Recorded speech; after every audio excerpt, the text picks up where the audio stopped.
Acclamez Yeshua.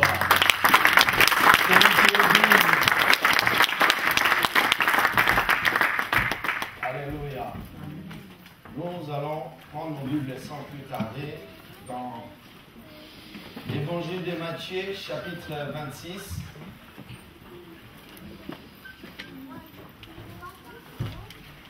Matthieu, chapitre 26, nous lisons à partir du verset 30 au verset 46.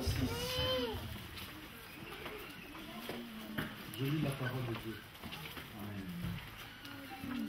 Matthieu 26, verset 30 au verset 46. Amen. Après avoir chanté les psaumes, il se rendit au mont des Oliviers. Alors, Jésus leur dit, « Je serai pour vous tous cette nuit une occasion de chute, car il est écrit, je frapperai le berger et les brebis du troupeau seront dispersées. Mais après ma résurrection, je vous précéderai en Galilée. » Pierre prit la parole et lui dit, « Quand tu serais pour toute une occasion de chute, tu ne le seras jamais pour moi. » Jésus lui dit, « En vérité, je te le dis, cette nuit même, avant que le coq chante, tu me renieras 3 fois. » Pierre lui répondit, « Quand il me vaudrait mourir avec toi, je ne te renierai point. » Et tous les disciples dirent de même. Là-dessus, Jésus alla avec eux au lieu dit Gethsémanée, et il dit aux disciples, « Asseyez-vous ici pendant que je m'éloignerai pour prier. » Il prit avec lui Pierre et les 2 fils de Zébédée, et il commença à être saisi de tristesse et d'angoisse. Il leur dit alors, « Mon âme est triste jusqu'à la mort, restez ici et veillez avec moi. » Puis il s'avança un peu et jeta la face contre terre et pria ainsi. « Mon Père, s'il est possible que cette coupe s'éloigne de moi, toutefois, non pas comme je veux, mais comme tu veux. » Il revient vers les disciples qu'il trouva endormis. Il dit à Pierre, « Vous n'avez donc pas été capable de veiller 1 heure avec moi? Veillez et priez, afin de ne pas entrer en tentation. L'esprit est bien disposé, mais la chair est faible. » Il s'éloigna une 2e fois et pria ainsi. « Mon Père, s'il n'est pas possible que cette coupe s'éloigne sans que je la boive, que ta volonté soit faite. » Il revient et les trouva encore endormis, car leurs yeux étaient appesantis. Il les quitta, s'éloigna de nouveau et pria pour la 3e fois, en répétant les mêmes paroles. Puis, il revient vers ses disciples et leur dit, « Vous dormez maintenant, et vous, vous reposez. Voici que l'heure est proche où le Fils de l'homme va être livré aux mains des pécheurs. Levez-vous, allons, celui qui le livre s'approche. Amen. » Amen. Nous allons prier pour la parole de Dieu. Père, merci encore une fois de nous avoir fait cette grâce, d'être dans ta présence, d'être réunis ici, Seigneur, en ton nom. Sois Dieu dans ces lieux, Papa. Seigneur, nous amenons toutes nos pensées captives à l'obéissance de la parole de Christ. Nous voulons tous être un, Seigneur. Nous voulons tous nous agenouiller devant toi. Confesser que, Seigneur, c'est toi qui es notre Dieu. Oh Père, sois avec nous dans ces moments. Seigneur, que ces moments, ça soit un moment où tu parles à ton peuple, où tu interpelles tout un chacun de nous, parce que tu as des grandes choses. Tu as des choses que tu veux accomplir dans nos vies, Seigneur. Et ta parole ne sort pas en vain, Seigneur. Parle à mon cœur. Parle à notre cœur, Jésus. Sois Dieu, Seigneur, dans nos pensées, corps, âme, esprit. Que tout ce qui ne te glorifie pas soit loin de nous au nom de Jésus. Bénis ce moment, Père. Au nom puissant de Jésus, j'ai prié, nous disons Amen. Amen. Mes bien-aimés, je bénis Dieu pour tout un chacun ici. Si nous sommes réunis, c'est parce que c'est un effet de sa grâce. Amen. Hein? Je ne veux pas m'attarder, je vais rentrer dans le cœur de mon message. Quand j'étais en train de méditer ce texte-là, c'est un texte que beaucoup d'entre nous ici connaissent, mais il y a un aspect des choses qui m'a beaucoup interpellé. Jésus, il est dans ses derniers moments, avant de passer à la croix du calvaire à Golgotha. Il le sait. Alléluia, peuple de Dieu. Jésus sait que c'est ce moment-là qui va honorer son Père. Que c'est ce moment-là qui est tant attendu quelque part par les hommes, mais ils ne savent pas. Parce qu'il va être une rançon pour tout le monde, pour toute l'humanité. Mais ce moment a été aussi un moment douloureux pour Yeshua. Laisse-moi te dire, peuple de Dieu. Et sans rentrer dans un premier temps dans les détails, Jésus ressent des angoisses, mes amis. Il a envie de prier Dieu. Il veut prier son Père. Mais il sait qu'il est avec ses disciples. Alors il se tourne vers eux. Il dit, mes amis, venez prier avec moi. Et ce qui m'a touché ici, c'est que personne n'a bougé d'un seul iota. Moi, ça m'a beaucoup interpellé. Mes amis, 3 ans, Jésus a passé avec eux. 3 ans d'expérience. Ils ont vécu avec Jésus. Ils ont mangé son pain. Ils ont bu de l'eau ou tout ce que Jésus a fait.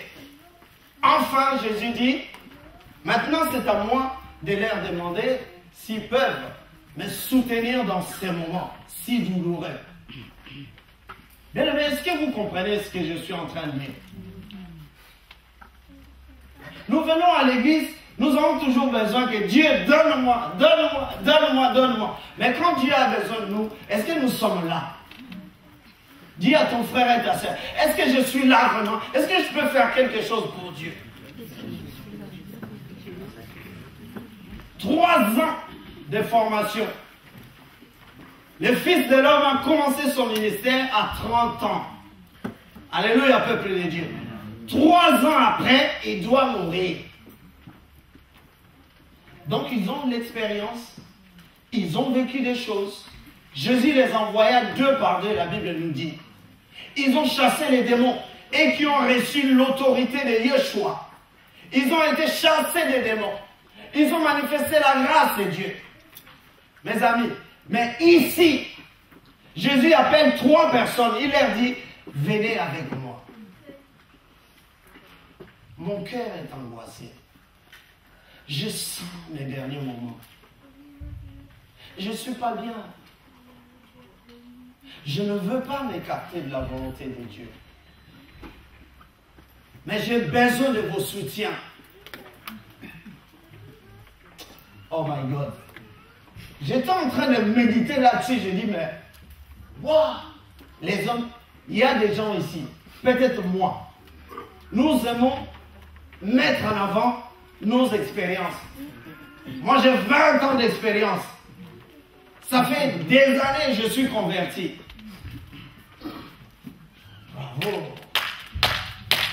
Alléluia. Mais incapable de prier. Incapable. Ils étaient 3. Alléluia. La Bible dit ici, Jésus 3 fois les interpelle. Mes amis, est-ce que vous pouvez prier? Est-ce que vous pouvez me soutenir? Le Fils de l'homme, son moment est proche. Est-ce que tu peux te lever dans la nuit? Est-ce que tu peux te lever à 3 heures du matin, à 4 heures du matin, pour prier? Oui, cause. Ouais, je viens, j'arrive. Jésus est parti, pour la première fois, il prie, il retourne, rebelote. Ils sont en train de ronfler. Mes amis, réveillez-vous. Est-ce que vous pouvez me soutenir? 2 fois, 3 fois, c'est la même chose. Moi, j'ai trouvé que c'était grave. 3 ans d'expérience. Et qui ont chassé les démons. Seigneur, les démons nous sont même soumis. Rappelez-vous tous les textes. Ils étaient fiers. Seigneur, nous sommes allés dans telle maison. Ils n'ont pas voulu qu'on rentre là-bas. Seigneur, on veut même qu'on envoie le feu. Jésus dit doucement, calmez-vous. On est pressé pour faire du mal aux autres. Mais quand on a besoin de nous, dans la prière, nous ne sommes pas là. Bien aimé, mon thème, je continue sur ce thème-là. Les genoux à terre. Genoux à terre. Tu peux avoir 10 ans de conversion, 10 ans de théologie, 10 ans de tout ce que vous voulez. Devant Dieu, si tu ne pries pas, tu ne vaux rien du tout. Si tu es incapable de prier, mon frère, ma soeur, vous savez que le diable connaît la parole de Dieu. Rappelez-vous dans Matthieu chapitre 4. Jésus, après avoir jeûné 40 jours et 40 nuits, il fut tenté par les diables. Il fut amené au désert. Qu'est-ce qui s'est passé là-bas? Les diables connaissent la parole, ils bombardent Jésus. Il est écrit. Mais le Fils de l'homme dit, il est écrit aussi. Parce qu'il est dans la prière. Bien aimé, la deuxième chose qui m'a beaucoup surpris ici, Jésus a compris que, les hommes, c'est toujours les hommes, ils sont incapables, ils ne peuvent rien faire. Il dit, bon, dormez, dormez.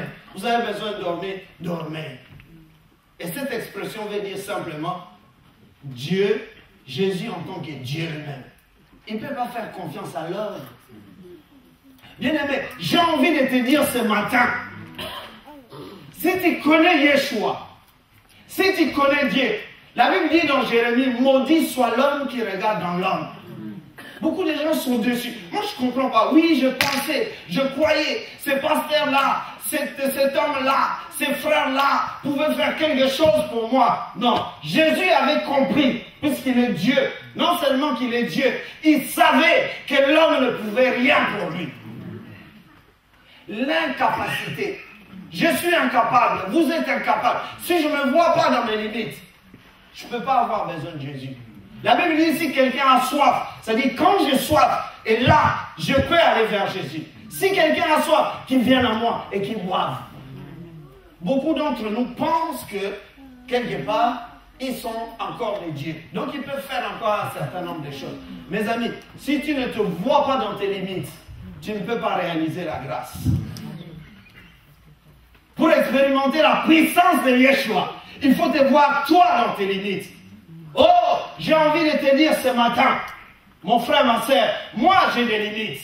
Tel ou tel pasteur a des limites. Si vous lisez vos Bibles, la Bible me dit dans Matthieu chapitre 17, avant même dans Matthieu chapitre 16, le Fils de l'homme va vers ses disciples. Vous connaissez ce texte. Il a dit, les gens disent que je suis Jérémie. Les autres disent que je suis peut-être tel ou tel prophète, Élie, ou tous les prophètes que vous voulez. Mais il tourne vers les siens. Il dit, mais vous, que dites-vous que moi, je suis moi, Fils de l'homme?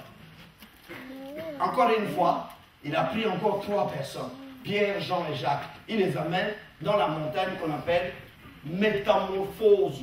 En grec, ça veut dire métamorphose. Jésus s'est métamorphosé littéralement. Là, il a pris que 3 personnes. Est-ce que vous me suivez là? Et là, Jésus va leur faire découvrir qu'il n'est ni Élie, ni Moïse. Est-ce que quelqu'un me suit ici? Je vais vous révéler quelque chose. Parce que j'en ai déjà parlé. Amen. Hein? Jésus sait que on pense qu'il peut être Moïse, on pense aussi qu'il peut être Élie. Ou alors un autre prophète. Il dit non, je suis ni l'un ni l'autre. Mais il prend seulement 3 personnes. Il les invite. Il se transforme littéralement. D'un côté, on a vu Moïse qui représente la loi, la Torah. Le Pentateuque, c'est Moïse qui a écrit cela. Alléluia. Donc il représente la loi. De l'autre côté, Élie qui représente le prophète. Donc il est en train de dire aux trois personnes là, ça c'est votre Moïse. Alléluia. Il était plus grand. Je lui ai donné la parole de Dieu, mais je ne suis pas Moïse. Pourquoi Jésus disait ça? Moïse représentait l'exode. Ça veut dire le départ. Sa mission était d'aller jusqu'à Canaan. Est-ce qu'il y est arrivé? Est-ce qu'il est allé jusqu'à Canaan? Il n'est pas arrivé. Je suis en train de te dire ce matin, ce que Jésus t'a dit, ce que Jésus t'a promis, il va aller jusqu'au bout de sa mission. Parce qu'il s'appelle le Fils de l'homme. Parce qu'il est Yeshua HaMashiach. Lui, il ne fuit pas. Il y a un autre prophète qu'on appelle le prophète Élie. La Bible dit qu'il a fait tuer le prophète de Baal. Écoute-moi bien, peuple de Dieu. Il était doté de la puissance. Mais ce jour-là, il a fui le prophète de Baal. Dieu lui dit, Élie, tu es où Élie? Il a fui. Un prophète qui fuit. Mais notre Yeshua ne fuit pas. Amen. Dans les combats, il est présent. C'est pour ça que je te dis ce matin, mets ta confiance en Jésus. Amen. Jésus ne fuira pas. Il te fait comprendre, je suis ni Moïse, je suis ni Élie. Je ne fuirai pas. Amen. Si Dieu, de toute éternité, a préparé qu'il faut que j'aille mourir pour toi et moi, pour vous tous sur la croix, j'irai jusqu'à la croix. Amen. Acclame ton Seigneur. Alléluia.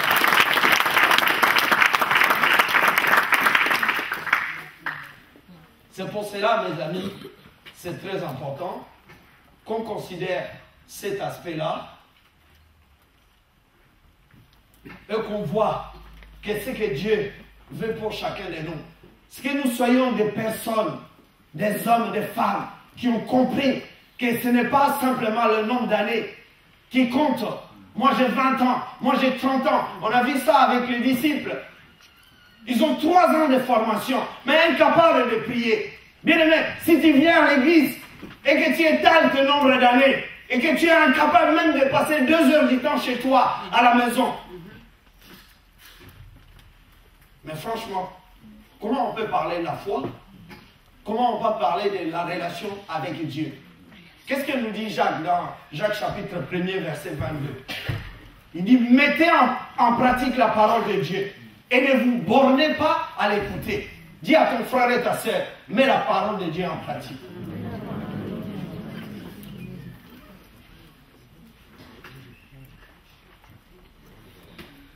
Alors, qu'est-ce qui s'est passé dans leur vie? Pourquoi ils n'ont pas pu faire quelque chose pour Jésus?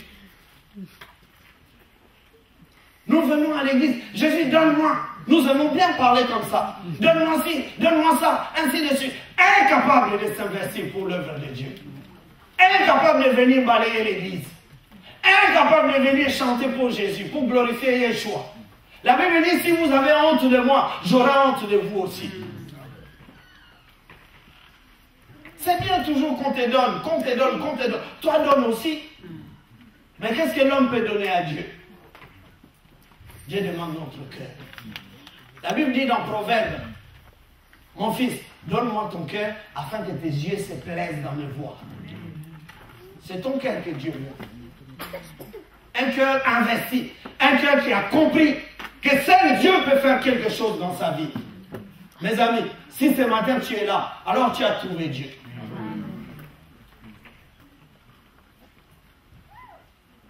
Genoux à terre. Nous allons lire dans Luc, chapitre 22, versets 42 à 43.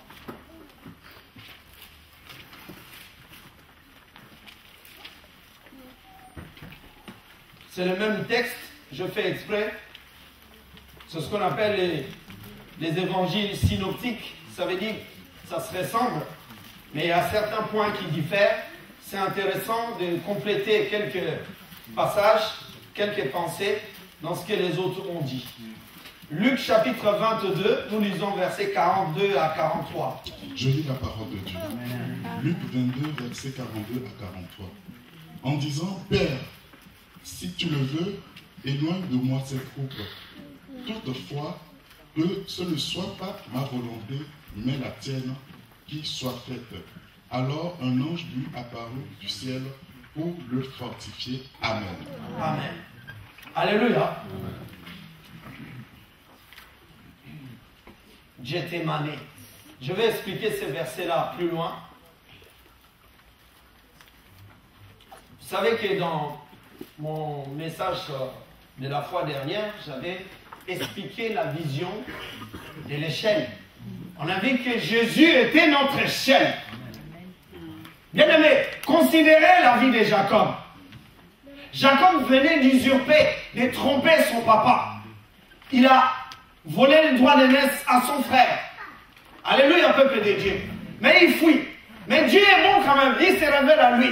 Il lui donne la vision de l'échelle. Il dit, Jacob, je suis avec toi. Je te garderai. Je te ramènerai dans ton pays. Parce que là, il est en train de fuir Canaan. Alléluia, peuple de Dieu. Non, Dieu est bon. Je vous ai dit que ce n'est pas nous qui avons choisi Jésus. Mais c'est lui qui nous a choisis. Alléluia. Jacob, là, il trouve la grâce. Malgré qu'il avait commis le péché. Malgré qu'il a usurpé son frère. Malgré qu'il a trompé son père. Mais Dieu l'aime. Dieu nous aime, les amis. Avant même que nous naissions de nouveau. C'est-à-dire que nous soyons convertis. Jésus m'aime. Jésus ne m'aime pas qu'à partir d'aujourd'hui. Il m'a déjà aimé avant la fondation du monde. Quelqu'un peut acclamer le Seigneur. Jésus m'a aimé avant. Mais je découvre son amour quand je me convertis maintenant, mes amis. Alors, Jacob, on a dit qu'il est parti 20 ans, mes amis. Il a reçu la révélation. Dieu lui dit, tu vois cette échelle-là, c'est ce qui va se passer dans ta vie. Si tu es en relation avec moi, si tu pries, moi je suis toujours avec toi. Jacob prie par sa fuite. Comme il partait chez son oncle Laban, il demande à Dieu quoi? Il demande la nourriture et les vêtements. Lui qui vient d'avoir une grande vision. Dieu lui dit que je suis avec toi. C'est toi qui es l'héritier. Mais il demande la nourriture et les vêtements. My God.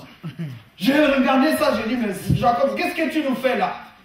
Dieu, pour que tu saches vraiment que tu es Dieu, si tu me donnes la nourriture et les vêtements, moi je suis bien. Et la vision que Dieu te donne, et l'héritage que tu as volé là, est-ce que tu y penses? Alors les gars, il a tapé 20 ans de gaspillage. Je vous ai dit, il a servi 6 ans pour une femme, Rachel, 7 ans, pardon, 7 ans pour Rachel, 7 ans encore pour Léa, c'est-à-dire toujours Rachel, mais Léa, et puis ça se complète, et 6 ans de plus, donc ça y fait au total 20 ans. Pendant 20 ans qu'il était chez Laban, nulle part, la Bible dit que quand il avait des problèmes, il a prié Dieu. Alors qu'il avait la vision de l'échelle qui parlait de Jésus lui-même, qui est notre échelle, et les anges montaient et descendent pour te dire que Dieu lui dit, je suis avec toi. Si tu es avec moi dans la communion, tu vas voir comment moi je vais descendre vers toi. Jacob a gaspillé sa vie pendant 20 ans, mes amis. Mais la suite, Jacob s'est fait rouler. Il dit, assez c'est... Assez c'est... Assez. Il appelle son oncle là-bas, il dit non. Assez c'est assez. Aujourd'hui, moi je pars dans ma partie. Il faut que je parte. Mais Jacob, quand il est parti, il avait un autre danger, mes amis. C'est son frère qui l'avait volé. Son frère, c'est un guerrier. Son frère, c'est un battant. Lui, il savait qu'il doit les confronter. Bien aimé, c'est lui qui marche avec Dieu. C'est lui qui a la parole de Dieu. Même ses ennemis. C'est Dieu qui va combattre ses ennemis. Mais vous ne voulez pas prier. Comment vas-tu prier? Tant que Jacob ne priait pas, Dieu ne fait rien. Il attend. Quand Jacob est sorti, il fléchit ses genoux. Il dit, oh Dieu d'Abraham, n'est-ce pas toi qui m'as dit que tu me ramèneras dans mon pays? N'est-ce pas toi qui m'as dit que tu me garderas? Regarde, avec toute sa bande, 12 enfants, avec toutes ses femmes, tout et tout. Jacob, il était là comme dans le désert, comme un fou. Sachant qu'il va trouver, il faut qu'il rencontre son frère. Il a envoyé des personnes, il dit, il faut dire à mon frère que j'arrive. Vous savez ce qui s'est passé? C'est impressionnant. Jacob a prié, après avoir prié, il va passer une nuit, et dans cette nuit-là, il va voir un ange qui va venir le combattre. l'ange de l'Éternel. Vous savez pourquoi l'ange l'avait combattu? Je suis en train de vous ouvrir l'esprit. La Bible dit que l'ange, quand Jacob a combattu l'ange de l'Éternel, l'ange l'a frappé ici, aux hanches. Jacob est tombé par terre. Vous savez qu'aujourd'hui, Jacob, la Bible dit, quand il a été vaincu par l'ange, il partait, il boitillait. Est-ce que vous comprenez? Quand l'ange l'a frappé, Jacob était par terre. Jacob dit à cet ange-là, je ne te laisserai pas partir. Alléluia. L'ange dit, toi, comment tu t'appelles? Il dit, je m'appelle Jacob. Il dit, ton nom ne sera plus Jacob. Tu deviendras Israël. Je vais vous expliquer spirituellement. Je nous pose la question, est-ce que quelqu'un peut combattre Dieu? Non. Non. Il faut comprendre les choses spirituellement, mes amis. Est-ce que quelqu'un peut combattre Dieu? C'est impossible. Mais quand il nous est relaté que Jacob a combattu Dieu, c'est parce que ce jour-là, il a fléchi ses genoux à terre. Et Dieu l'a plié. Dieu l'a frappé là où ça faisait mal. Là où, quand il te frappe, tu vas être par terre. Ça veut dire qu'il est en train d'être brisé. C'était un usurpateur. Il ne faut pas oublier que Jacob, c'est le spécialiste de la triche. Et Dieu savait qu'il faut qu'il traite son problème pour qu'il devienne l'homme de Dieu qu'il faut. Pour que tous les autres peuples soient bénis en lui. Bien-aimé, quand tu es là, tu as peut-être un aspect de ta vie où tu roules les gens, où tu sais tricher, où tu as un péché mignon, ou un certain... Mais Dieu voit tout. Dieu t'attend là aussi, parce qu'il veut traiter ces problèmes-là. Dieu veut mettre son doigt dans ces problèmes-là. Pourquoi? Parce que Dieu veut ton bonheur. Mais tant que tu ne céderas pas, Dieu va t'attendre. La vie de Jacob, c'était comme ça. Mais ces jours-là, laisse-moi vous dire, Jacob a été conquis par Dieu. Parce que quand Dieu l'a frappé, Jacob est tombé par terre. Lui qui ne priait pas, il ouvre sa bouche, il dit à Dieu, je ne te laisserai pas. Ah, Jacob, tu parles toi aussi? Donc tu as aujourd'hui, après 20 ans, tu as besoin de moi. Si on a besoin de Jésus, même aujourd'hui, même si ta vie était errante, aujourd'hui, si tu reviens, Dieu te tarde. Dieu dit, sois Israël. Avant, tu étais Jacob. Tu trichais, tu zigzaguais. Mais Dieu veut qu'on devienne Israël. Vous savez ce que ça veut dire, Israël? Petit d'entre toutes les nations. Et le mot petit parle de l'humilité. Si nous nous faisons petits, Dieu va faire quoi? Il va nous élever. Quelqu'un veut être élevé ici. Soyez bénis au nom de Jésus. Amen. Alors c'est très important. Mes amis, nous devons prier. C'est-à-dire, si ta vie n'est pas faite de prières, alors, qu'est-ce que ça ne te surprend pas? Si tu as des échecs, des problèmes, des difficultés. Souvent, on a beaucoup de difficultés, on pleure. Mais Seigneur, pourquoi ma vie? Pourquoi c'est cela? Et moi, je te repose la question. Est-ce que tu pries seulement? Alléluia, peuple de Dieu. Est-ce que ta vie, c'est une vie de prière? Si tu peux répondre à ça, ok. Mais la plupart des difficultés que nous vivons, c'est-à-dire que nous sommes comme des légalistes. Nous connaissons, ah Dieu dit, oui c'est vrai. Mais est-ce que je prie? Je vais vous démontrer la différence dans les textes qu'on avait lus entre les gens qui prient, qu'est-ce qui se passe, et ceux qui ne prient pas. Donc on commence par ceux qui, quand on prie, qu'est-ce qui se passe? Alléluia. Sachant que Jacob avait reçu la vision de l'échelle qui parle de Jésus. Et nous avons vu que les anges interviennent que quand nous prions. Et la dernière fois, je vous ai dit, quelqu'un est en train de prier, Seigneur, donne-moi du travail, puisque les anges sont au service de ceux qui servent l'Éternel. Et ils servent Dieu aussi. C'est-à-dire que quand je prie, mon ange, il court. Par exemple, ma bénédiction est là. Je l'avais dit la dernière fois. Je suis en train de prier. Mon ange, il est actionné. Parce qu'il est au service. Marie a reçu un ange qui est venu lui donner le message. Daniel lisait vos Bibles. Il priait 21 jours. Et l'ange est descendu pour lui donner la bénédiction. L'ange de l'Éternel campe autour de ceux qui craignent l'Éternel. C'est ce que la Bible dit. Alors, mon ange est actif. Il veut m'amener jusqu'à la bénédiction. J'arrête de prier. L'ange reste comme ça. Et j'avais dit pour certaines personnes, les gens, ils étaient en action. Et du coup, tu as arrêté de prier pour des raisons peut-être banales. Ou c'est parce que tu es déçu par rapport à un frère ou une soeur. Ou parce que vous êtes embrouillés, tu et tout. Et toi, tu ne veux plus prier Jésus. Mais ça n'a rien à voir. Alléluia, peuple de Dieu. Ou chez toi, tu ne pries plus. Alors, beaucoup de difficultés. Mais pour toi, tu endosses ça dans les comptes de Dieu. Bien aimé, n'accusons pas Dieu. Dis à ton frère et ta soeur, n'accusons pas Dieu. Tu vis des difficultés dans ton foyer, tu veux endosser ça sur le compte de Dieu. Dieu qui t'a créé, il est Seigneur. Il est le Créateur. Et je me répète à chaque fois, que tu crois qu'il est Dieu ou qu'il n'est pas Dieu, ça n'engage que toi, mais il reste Dieu. Amen. Est-ce que vous comprenez ça? C'est aussi simple que ça. Ça dit qu'il y a des dieux. Tu dis, oui, mais non, moi je ne crois pas. Oui, mais ça n'engage que toi. Tu souffres pour rien. La Bible dit, tout genou fléchira et toute langue confessera que Yahshua est Seigneur, à la gloire de Dieu le Père. Amen. Que tu le veilles ou non, à la fin de temps, le diable lui-même pliera ses genoux et il le confessera. C'est-à-dire que pour l'instant, c'est son temps. Il est en train d'aveugler les gens. Il est en train de combattre les chrétiens. Il est en train de faire de sorte qu'on ne réalise pas que c'est Jésus qui est Seigneur. Il est dans son rôle. Mais il a un temps limité, mes amis. Lisez Apocalypse, il sera lié. Mais pour l'instant, on peut lui dire, ah, il a raison. Les gens qui marchent selon les trains de ce monde pensent, ah oui, non, mais c'est ça. Mais en réalité, ah oui, toi aussi, oh, toi tu es notre maître.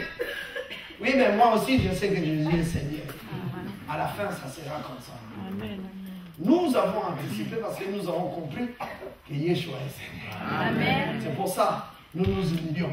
L'expression, je profite au passage, l'expression fléchir les genoux veut dire tout simplement reconnaître par rapport à quelqu'un d'autre, reconnaître cette personne-là comme c'est elle qui est vraiment la plus grande personne par rapport à Dieu. Ça veut dire Dieu, je te reconnais. C'est ça. Et si vous lisez dans la Bible, quand il est parlé de Baal, Dieu a dit, j'ai encore un certain nombre de prophètes qui n'ont pas fléchi leurs genoux à Baal. Donc fléchir les genoux dans ce sens-là veut dire, ils n'ont pas encore reconnu que Baal est Dieu. Donc c'est très important. Donc nous allons parler de Gethsémane. Pourquoi Jésus a été amené à Gethsémane? Pourquoi il y est allé, mes amis? Ces derniers moments, comme nous venons de lire dans Matthieu chapitre 26, Jésus va aller à Gethsémane. Peuple de Dieu, je veux que tu suives, que tu comprennes que les genoux à terre, tout genou fléchira. Et toute langue va confesser qu'il est Seigneur. Jésus avait besoin de prier. Pourquoi? Pourquoi c'était Gethsémane? Je nous donne la définition de Gethsémane. Gethsémane, en grec, veut dire pressoir d'olive. Est-ce que vous comprenez? Ça dit que c'est un endroit, c'est un jardin, où on pressait. Presser, ça veut dire écraser. C'est une machine où on va transformer, par exemple, l'olive, on va transformer ça en huile. Donc il faut bien passer ça par une machine pour écraser. Et le mot Gethsémane veut dire presser d'olive. Est-ce que vous comprenez? Une machine qui presse. Donc autrement dit spirituellement, c'est un endroit aussi où on va vivre des combats. Parce qu'on va nous presser, on va nous écraser. Est-ce que vous comprenez? C'est-à-dire tout le monde qui sera là-dedans va être pressé, va être écrasé. C'est-à-dire Jésus. On va retourner dans les Matthieu chapitre 26. Comme ça, vous allez comprendre. Et je vais parler de l'agonie de Jésus. Matthieu chapitre 26.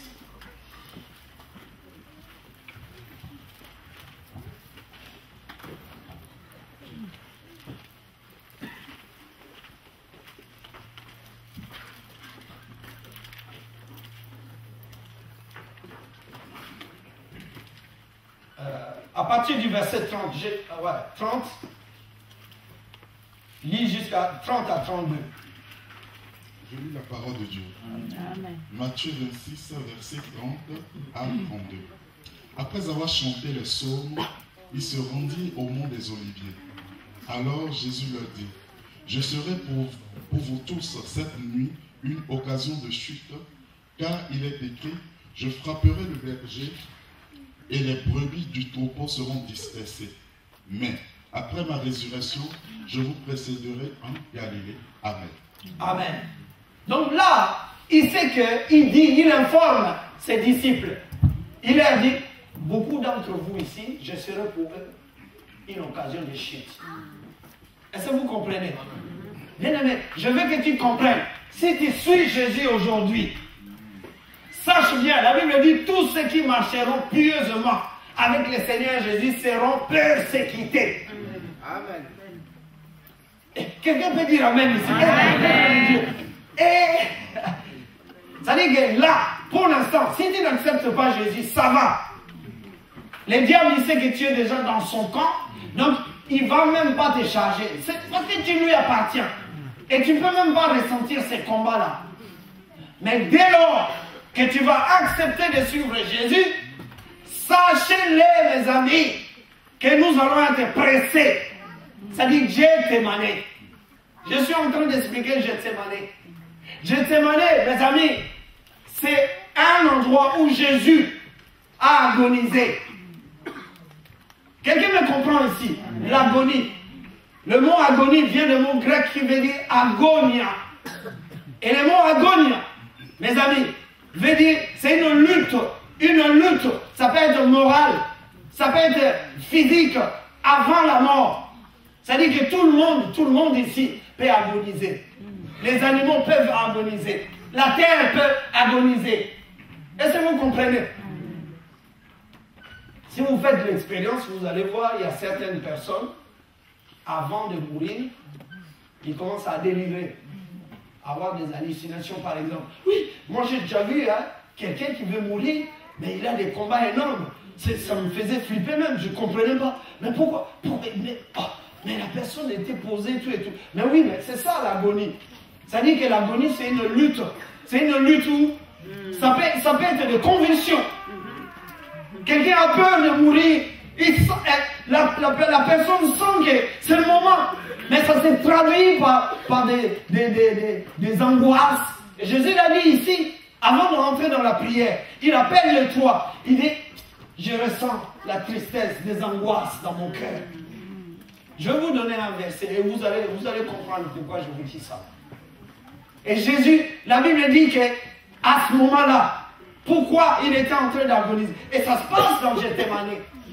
C'est-à-dire que ce qui s'est passé dans Gethsemane, c'est que Jésus appréhende sa mort. Alléluia, peuple de Dieu. Amen.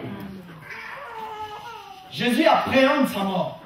Il sait qu'il faut qu'il aille jusqu'à la croix pour mourir. Alors, comme il appréhende cette mort-là, là, ce qui était en train de se passer, mes amis, c'est une lutte intérieure. C'est pour que vous puissiez réaliser. C'est-à-dire que humainement parlant, c'est pas parce qu'il est Dieu. Jésus a vécu en tant qu'homme à 100%. Mais il est Dieu. Je veux que tu comprennes ça.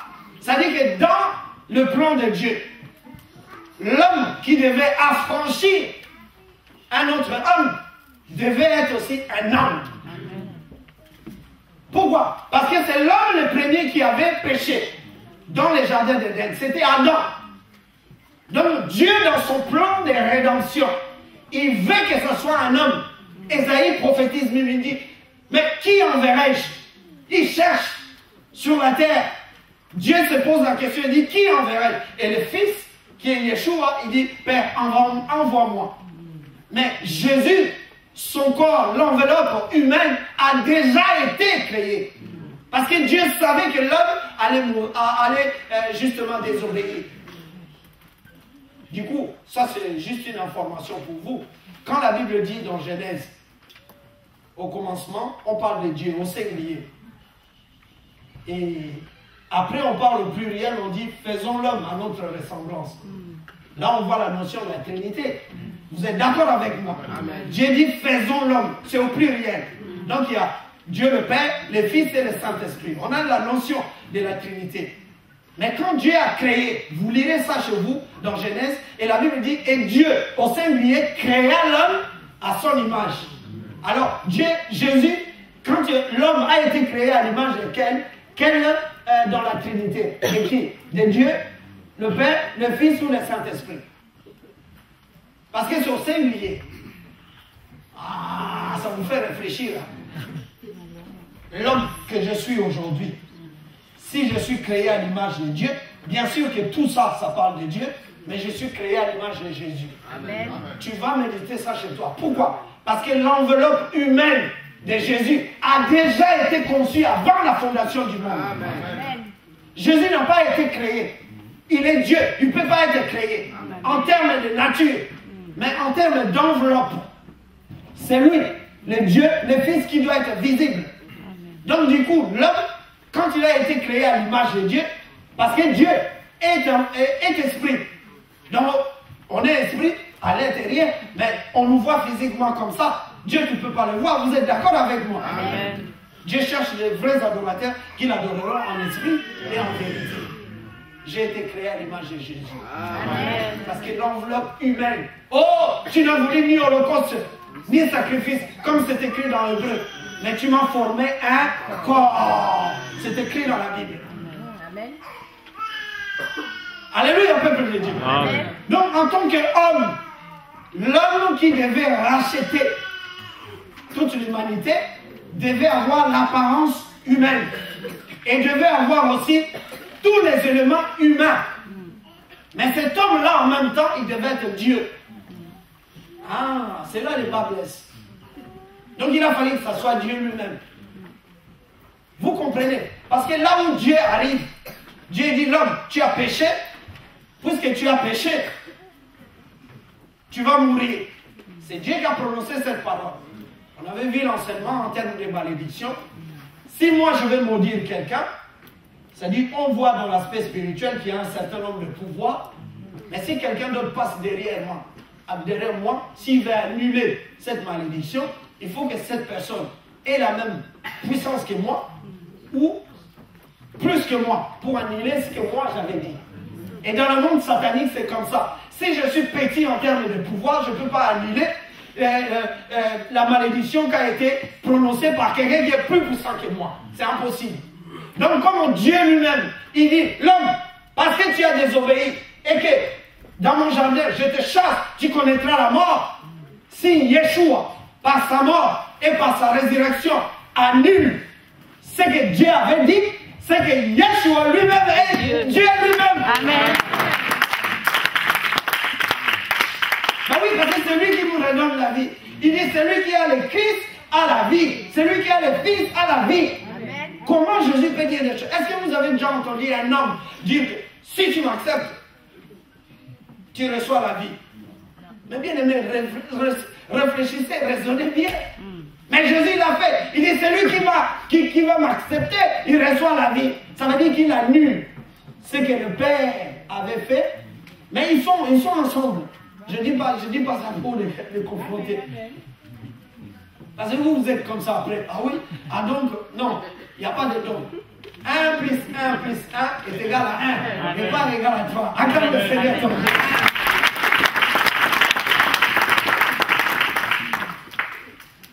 L'agonie.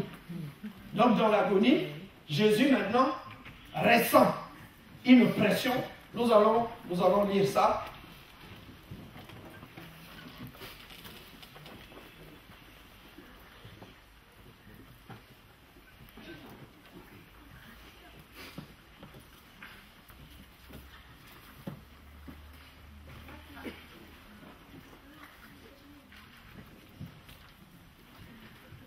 Matthieu chapitre 26, on est dans 26 là, lisons le verset 38. Je lis la parole de Dieu. Matthieu chapitre 26, verset 38. Il leur dit alors, mon âme est triste jusqu'à la mort, restez ici et veillez avec moi. Amen. Amen.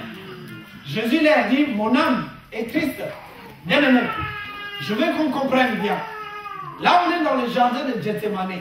Jésus ressent maintenant des angoisses, des tristesses, des amertumes, un certain nombre. C'est ça qu'on appelle l'agonie. Juste, il appréhende la mort sur la croix. Mais là, on est dans Gethsémane. Ce qui s'est passé ici, c'est qu'en ressentant toutes ces choses-là, la Bible dit qu'il est triste. Cette agonie l'a amené directement à réaliser qu'il va mourir. Pas au niveau de la croix. Il sait qu'il est obligé d'aller mourir sur la croix. Je veux que vous soyez mais vraiment posés et que vous compreniez. Ces versets-là veut dire, Jésus dit à ses disciples. C'est pour ça qu'il va leur demander de prier. Il dit, je suis triste, mais mon âme est tellement attristée, pris de l'angoisse, ainsi de suite. Je peux mourir là, tout de suite là. Est-ce que quelqu'un me suit là? Il est en train de leur dire, je ressens déjà la mort. Or, il ne faut pas que Jésus meure à Gethsémane. Jésus doit mourir à Golgotha, sur la croix du calvaire à Golgotha. Ce n'est pas encore l'endroit qui doit mourir. Donc c'est normal qu'il ressent maintenant les besoins, qu'il soit soutenu dans la prière, mes amis. Et lui qui dit, Jésus dit, je veux prier le Père. Bien aimé, les secrets d'être soutenu dans nos difficultés, c'est la prière. Amen. Quelqu'un veut la gloire de Dieu. Quelqu'un veut voir sa vie changer. Dis à ton frère, prie le Seigneur.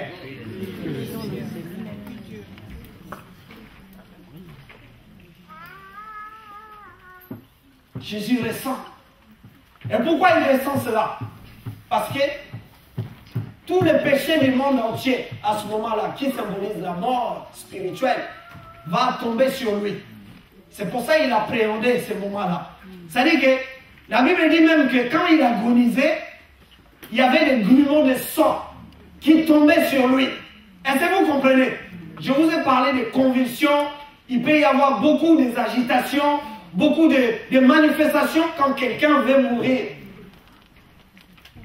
Et le péché du monde entier était tellement lourd, était tellement pesant, avec tout ce que... Imaginez tout le monde entier. Tout le monde entier, le péché du monde entier. Et ça va tomber sur une seule personne. Imaginez la réaction que ça peut faire. Et Jésus ressent cela au plus profond de son cœur. Et là, en ce moment-là, mes amis, ce qui était en train de se passer, c'est que les diables, comme il est toujours pas loin, les diables veulent profiter. Il dit, Jésus agonise là. Mais s'il meurt là, à Gethsémane, c'est bien.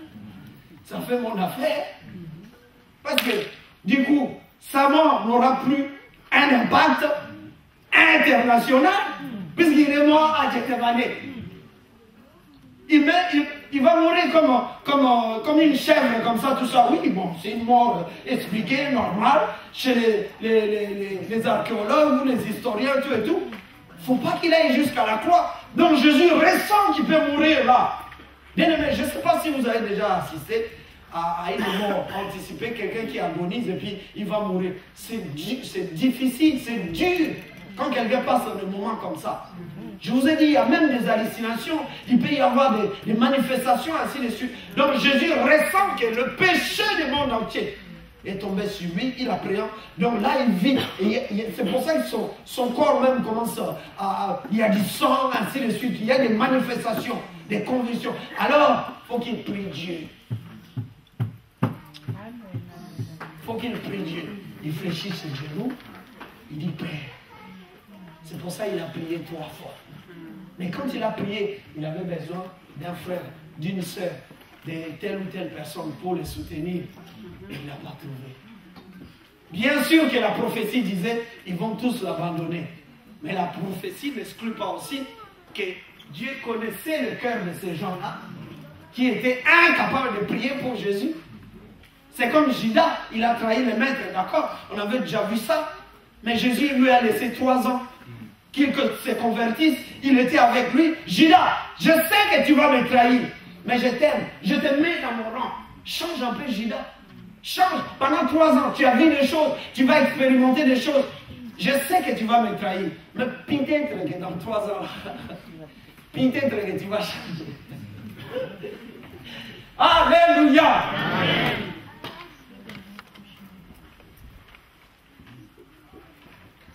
Alors dans la suite, qu'est-ce que Jésus a dit? Jésus dit, oh Père. Non, on va aller dans Luc. On va voir les genoux à terre. Luc chapitre 22, verset 41-44. Genoux à terre. Luc chapitre 22, verset 42 à 44. Luc chapitre 22, verset 42 à 44. En disant, Père, si tu le veux, éloigne de moi cette coupe. Toutefois, que ce ne soit pas ma volonté, mais la tienne qui soit faite. Alors un ange lui apparut du ciel pour le fortifier. En proie à l'angoisse, il priait plus instantanément et sa sueur devient comme des plumeaux de sang qui tombaient à terre. Amen. Amen. Je sais, je commence à goûter déjà à cette mort qui est ta volonté. Mais papa, est-ce que c'est pas, il n'y a pas une possibilité qu'on fasse ça autrement? Est-ce que quelqu'un me suit ici? Jésus n'est pas en train de dire, Père, je ne veux pas le faire. Mais il ressent la gravité. Vous savez que la mort, le péché de tout le monde représente des douleurs. Mais nous, on ne sait pas. C'est Jésus lui-même qui sait ça, qui le sait. Mais Jésus savait dès le départ qu'il faut qu'il vienne mourir sur la croix pour acheter toute l'humanité. Vous êtes d'accord avec moi? Mais Jésus le sait. Mais il ne négocie pas. Il est en train simplement de dire au Père, en tant qu'homme, serviteur, parce qu'il vient sous la directive de son Père. Il demande au Père, Père, est-ce qu'il n'y a pas une autre possibilité qu'on fasse ce que tu m'avais demandé de faire? Les ciels se ferment, tout le monde. Personne n'a répondu. Dieu n'a pas répondu. Pour une fois dans la Bible, j'ai trouvé que Dieu n'a pas répondu à son fils. Mais vous savez que quand Jésus a prié pour Lazare, il dit, Père, je sais que tu m'exauces toujours. Vous êtes d'accord avec moi? Amen. Mais là, n'y était papa. My God! Amen. Dieu sait, il dit, oh, fils, tu sais ce que je sais. Tu sais que je te porte dans mon cœur. Tu sais que tu avais pris aussi la décision. Ah non, je ferme les yeux. C'est pour ça qu'il avait crié, Père, Père, Élie, là-bas, Shabatani. Ça veut dire, Élie, pourquoi tu m'as abandonné? Tout le monde l'a abandonné. Même le Père, juste dans cette minute-là, Dieu a fait, c'est Dieu. Il n'a pas voulu regarder le Fils. Mais il savait, c'était un bien pour toi et moi. Il savait que c'était pour tout te racheter. Il savait que c'était pour te délivrer. Il savait que c'était pour que tu... Oh! On ne prie pas Dieu. On ne prie pas Dieu. Alors Jésus répond. Il dit, Père, j'ai compris que tu ne veux pas répondre. Pas ma volonté.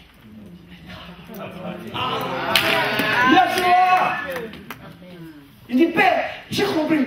Pas ma volonté. Tu sais que c'était juste pour demander si, bon, j'ai compris. Alors on n'interprète pas mal Jésus ici. Que non, il a voulu s'opposer à son Père pour dire non, Père, moi, non.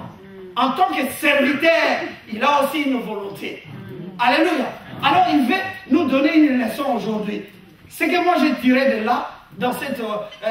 c'est-à-dire que, bien aimé, quand tu pries, écoute bien, quand tu pries Dieu pour un sujet précis et que tu n'as pas de réponse, Dieu peut te dire, soit je t'avais déjà révélé qu'on va faire les choses comme ça.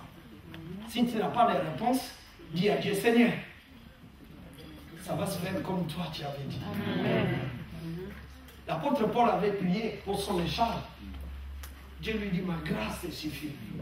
C'est-à-dire que ce que tu demandes là, ça dépend de la volonté de Dieu. Je peux le faire comme je peux ne pas le faire. Beaucoup d'entre nous ici ne comprennent pas que Dieu, quand il a établi, résolu quelque chose pour toi et moi, ça dépend de lui. C'est lui qui décide, je le fais ou je ne le fais pas. On ne l'influence pas.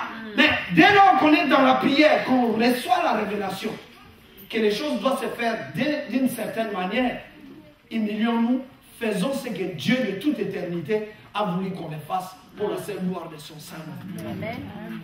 Pourquoi je dis ça? Parce que tu peux venir là, pasteur, j'ai trouvé quelqu'un, mais dis-nous, beauté, c'est un garçon. Non, moi je sais, pasteur, on va prier Dieu. Dieu peut le changer. Mais je sais que c'est un musulman, ça me dérange un peu, mais notre Dieu est puissant, hein, Seigneur, pasteur. Tu sais que Dieu peut faire quelque chose. Oui, ma soeur. Mais est-ce que c'est la volonté parfaite de Dieu? Parce que moi, je veux que les choses se fassent d'une certaine manière. Mais j'ai oublié qu'il y a une révélation que Dieu dit, ne vous mettez pas sous les jougs des infidèles. Mais nous voulons aller ailleurs, ramasser des gens et les amener à Jésus, lui obliger que tu dois faire ça. On ne donne pas un ordre à Jésus. On se soumet à sa volonté. Acclame ton Dieu.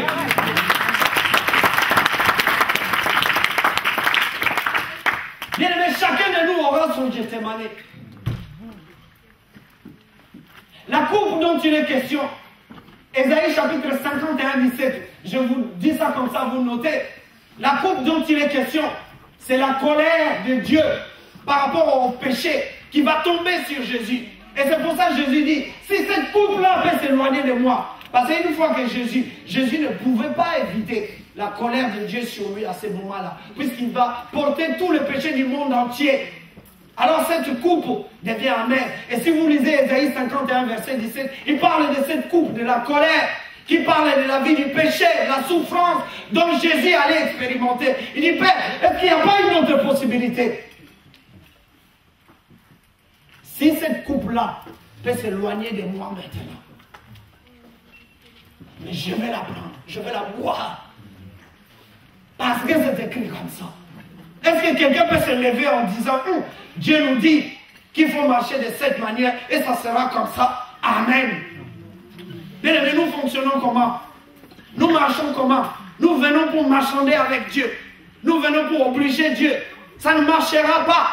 Jésus ici dans Gethsemane nous explique que c'est un pressoir. Chacun de nous passera un moment où il va prendre une bonne décision. Soit pour se maintenir dans la volonté de Dieu. Pour dire à Dieu, Seigneur, je ne vais pas faire ma volonté. Mais je veux que ta volonté s'accomplisse dans ma vie. C'est ça Gethsemane. Le diable est là pour nous détourner des choses de Dieu. Pour qu'on fasse ce que Dieu ne veut pas qu'on fasse. Bien aimé, c'est difficile quand on est habitué à voler, à critiquer, à haïr les gens, ainsi de suite. Mais quand Dieu dit ne fais plus ça, ça devient difficile. C'est ton Gethsemane. Prends la bonne décision. Aligne-toi selon la parole de Dieu. Quand tu es habitué à frauder dans les trains, à frauder dans le bus, et je le dis encore, je le redis encore, frère, sœur, si tu es là, après ça n'étonne pas que les malédictions nous poursuivent, ainsi de suite. Tu vas accuser ton oncle qui est au pays. Tu vas accuser ta tante, alors que le vrai problème c'est toi-même. Alléluia, le peuple de Dieu. Amen. Obéissons à la parole de Dieu. Est-ce que tu obéis seulement à la parole de Dieu? Seulement nous venons là comme les légalistes, nous donnons de leçons aux autres. Mais oui, mais il est écrit. Oui, mais quand ça t'arrange, il est écrit. Mais quand c'est toi-même, oui, mais peut-être, non, il faut que je prie. Eh, my God! Il faut prier, il faut s'aligner sur la volonté de Dieu. Jésus lui-même a traversé son Gethsemane. Il a compris. Il nous donne une leçon. Il dit, Gethsemane, on va nous presser. C'est-à-dire, on va vouloir nous écraser. Bien aimé, ce que je suis en train de dire, je vais aller rapidement parce qu'il est déjà midi. Mais pour ceux qui ne prient pas, parce que Jésus a vu la main de Dieu, parce qu'il a fléchi ses genoux. Il a prié son Dieu, genoux à terre. C'est un secret. Il y a un ange qui est descendu. Parce que Dieu entend nos prières. Je vous ai dit la vision de Jacob. C'est que Jésus lui-même est l'échelle. Mais les anges vont défiler. Mon frère, ma soeur. Quand tu pries, il se passe quelque chose. Amen. Quand tu pries, je te dis, il se passe quelque chose. Sauf que toi, tu ne sais pas. Pierre était en prison. La Bible dit, l'église priait. L'église persévérait. Mes amis, Dieu a entendu la prière de son peuple. Mais ce qui s'est passé, mes amis, c'est qu'il y a un ange qui est apparu à Pierre, en prison. Il a enlevé les chaînes. Merci.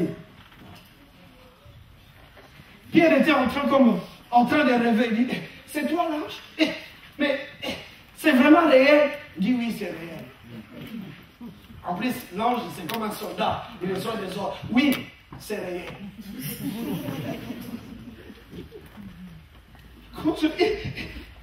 C'est-à-dire qu'on a affaire à une personne qui est tellement puissante, c'est-à-dire que les chaînes là même, toi tu n'arrives même pas tout ça. Il dit, oh non, my God, mais pourquoi tu te bats avec des chaînes comme ça? Il touche justement la chaîne. Et là on dit, plac, plac, où t'as eu ces clés là? Comment tu as fait tout et tout? Je suis envoyé par Dieu. Soyez calme, sois dans la paix, sois calme. Ah bon, qu'est-ce que je fais? Mais sortez, la porte est ouverte. C'est toi l'ange. Pierre est sorti, papa. Mais il était en prison, enchaîné. Il y avait des gardiens qui étaient là. Ils n'ont même pas vu venir. Quand Dieu viendra dans ta vie, les diables, il ne verra même pas. Amen. La Bible dit dans Ecclésiaste chapitre 11, l'œuvre de Dieu, c'est comme une femme qui est enceinte. Il dit, tu ne connais pas là où part le vent, et là il va aller.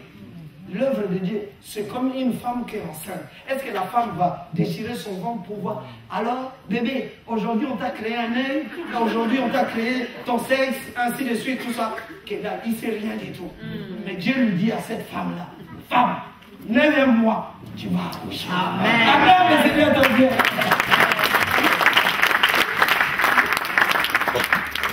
9e mois, tu vas accoucher. Dieu n'est pas obligé de t'expliquer à 100% ce qu'il va faire, mais il veut seulement que tu comprennes, que tu crois, qu'en priant, il va se passer quelque chose, que tu le veuilles ou non. Quand Pierre est arrivé, il frappait à la porte. Les frères et sœurs étaient en train de prier. Il frappe, il frappe, il frappe. Il y a une sœur qui arrive. C'était une sœur. Si vous regardez dans la Bible, il dit, c'est Pierre, c'est Pierre, c'est Pierre. Elle va donner la nouvelle. Il dit, je veux Pierre. Mais calme-toi. Mais tu as prié, oui ou non? Elles étaient en train de prier. Mais elle a oublié que Dieu, c'est un Dieu de miracles, mes amis. Amen.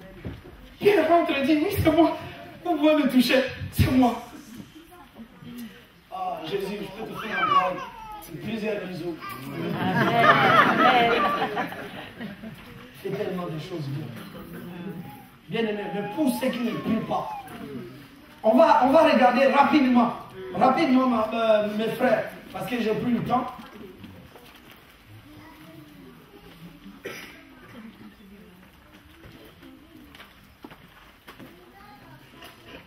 La première des choses qu'il faut savoir, pour ceux qui ne prient pas, vous savez que Jésus a dit, on va lire ça dans Luc chapitre 22, verset 32. Papa le confie rapidement, pour que je gagne du temps un peu. Luc chapitre 22, verset 32. Je lis la parole de Dieu. Mais j'ai prié pour toi. Commence au verset 31. 31, Luc chapitre 22, verset 31 à 22. Simon, Simon, Satan vous a réclamé pour vous passer au crime comme le blé. Mais j'ai prié pour toi afin que ta foi ne défaille pas. Et toi, quand tu seras revenu à moi, affermis tes frères. Amen. Amen. Vous comprenez maintenant dans Gethsémane, quand Jésus demandait à ses disciples, il dit, veillez et priez, afin de ne pas tomber à la tentation. Vous comprenez ce qui s'est passé? Je vous ai dit que Gethsémane veut dire pressoir d'olive. Ça veut dire que c'est un endroit spirituellement où on va nous écraser. Le diable va vouloir nous mettre la pression pour qu'on quitte Jésus. Soit Dieu va nous mettre en épreuve pour voir si on se maintient dans sa volonté, mais soit le diable viendra pour mettre le paquet pour nous déloger de la foi en Christ. Gethsémane. Et Jésus l'avait déjà dit, il priait dans la prière sacerdotale, dans Jean chapitre 17. Jésus dit, Père, tout ce que tu m'avais donné, confié, c'est-à-dire tous les disciples, je les ai gardés. Je prie, Père, pour qu'il n'arrive rien du tout à qui que ce soit, sauf Judas, le fils de la perdition. C'est seulement lui qui était perdu. Sinon, tous les autres, Jésus avait déjà prié avant. Ici, Jésus est en train de dire à Pierre, Simon, Simon, tu es en danger. D'elle dit à ton frère et ta soeur, tu es peut-être en danger. Mais il n'y a pas une vie de prière dans toi. Comment tu veux t'en sortir? Regarde, je vous donne un exemple. Il y a un sorcier qui t'attaque, mais tu ne sais pas qu'il est sorcier, mais ça se passe dans le monde physique. Invisible, pardon. Alléluia. Il se trouve que Yeshua, il fait son rôle parce qu'il intercède pour nous jour et nuit. Mais ça ne veut pas dire que toi, tu ne vas pas prier. Mais toi, tu ne vois pas. Par exemple, il souffle. Cette influence peut avoir un effet sur toi. D'accord? Mais si tu ne pries pas, comment tu veux t'en sortir? Est-ce que vous comprenez? Un jour, j'ai fait un témoignage. Un pasteur, ça se passe au pays. Il est en train, avant de rentrer pour donner son message. Oh, donc là, c'est l'intercession. Les frères qui étaient dans la modération étaient en train de chauffer la prière, ainsi de suite, tout et tout. Vous savez que nos serviteurs de Dieu, je ne suis pas... Ah, papa m'a manqué. Donc, papa... Nos serviteurs au pays, et là-bas c'est le piédestal, le pasteur monte l'ensemble va rentrer. Milolo, c'est-à-dire faites des bruits, des acclamations. Ils sont devenus comme des dieux. Mais c'était l'heure maintenant qu'intervient la parole de Dieu, dont l'homme de Dieu va rentrer. Oh, le frère regardait, modéré, regarde. Oh, ça fait déjà 10 minutes. Ah, le pasteur, mais qu'est-ce qu'il devient? Le pasteur était en train, pour se soulager, il était aux toilettes, depuis qu'il était resté. Un grand soulagement. Ça sort, ça s'arrête pas. Donc il était là-bas. Mais il va prêcher. Les diables avaient soufflé. Un sorcier était là. Envoûtement direct. Jésus, tu es mort. Mais tu as oublié que tu vas prêcher.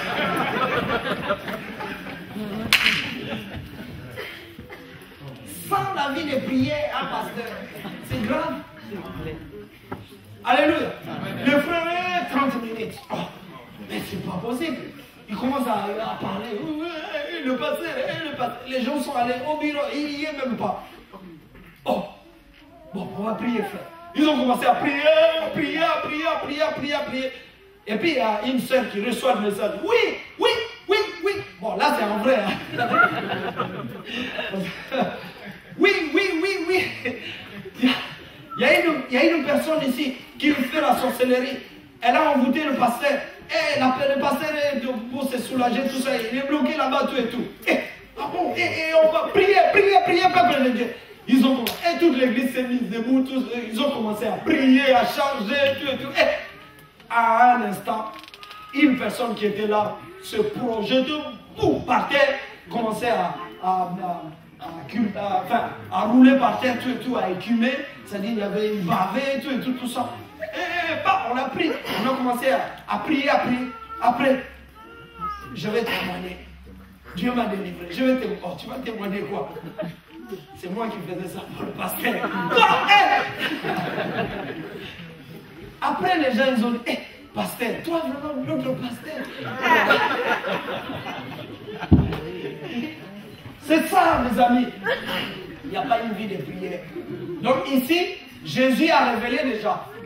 Vous avez compris, Jésus a révélé. Il dit, Pierre, Satan t'a réclamé. Mais sache bien que moi, Jésus, j'ai prié pour toi. Pourquoi Jésus avait prié pour lui? Parce que Jésus savait que Pierre... Oh, la suite, c'était quoi? On a lu un verset là, parce que j'ai pris beaucoup de temps. Pierre, Jésus arrive, Jésus dit, tout le monde va m'abandonner, le Fils de l'homme va aller jusqu'à la mort, et la croix, tout le monde va m'abandonner. Pierre, il lève sa main. Il dit, Seigneur, tous ces gens-là, même s'ils t'abandonnent, Seigneur, moi je suis avec toi, je ne t'abandonnerai jamais. Pierre, arrête. Tu vas m'abandonner comme tous les autres. C'est comme ça, c'est écrit. Parce que tu ne pries pas. Moi, j'ai prié pour vous. Satan nous a réclamé. Mais dans Fomo Yoga, c'est-à-dire, hein, je te révèle ça, Satan t'a réclamé. Donc continue pas à parler comme ça. Pierre s'est calmé. Après, il veut revenir à la charge. Jésus dit, stop, Pierre. Tu vas me régner 3 fois. Alléluia.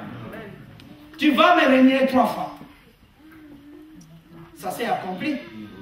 Bien aimé, je suis en train de nous dire, il y a de beaux parleurs ici. Dès qu'il est question des choses de Dieu, on va faire quelque chose. Oui, moi j'aime beaucoup le Seigneur. Et moi je vais faire ça. On a vu combien de personnes ici là.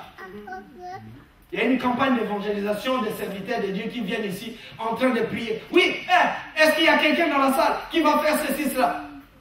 Alléluia, alléluia.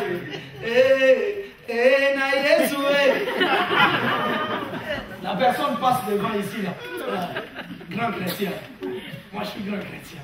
Alors, non, je prends la décision. Je prends la décision à partir d'aujourd'hui. Je vais soutenir l'église. Toi, tu vas soutenir l'église. On t'a jamais vu. Aujourd'hui, tu viens. Dieu. Nous, on sait que ça peut être la fin. Mon frère. Et alors, nous sommes des spécialistes. On se moque vraiment de Dieu. La même personne là qui est passée là. 2 jours après, tu ne le vois plus.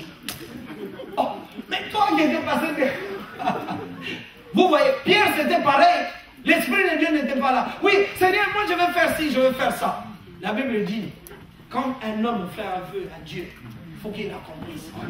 Parce que la malédiction peut retomber sur lui. Dieu, ce n'est pas ton copain. Dieu, ce n'est pas ton jouet, ce n'est pas un garçon de course. Bien aimé, quand tu prends la décision de prier d'abord Dieu, dans ton cœur, dis vraiment, Seigneur, je le ressens, je vais le faire. Et fais-le. Si tu as dit que tu vas le faire, personne ne t'a poussé à faire quoi que ce soit. Faisons attention. Pierre a renié le maître.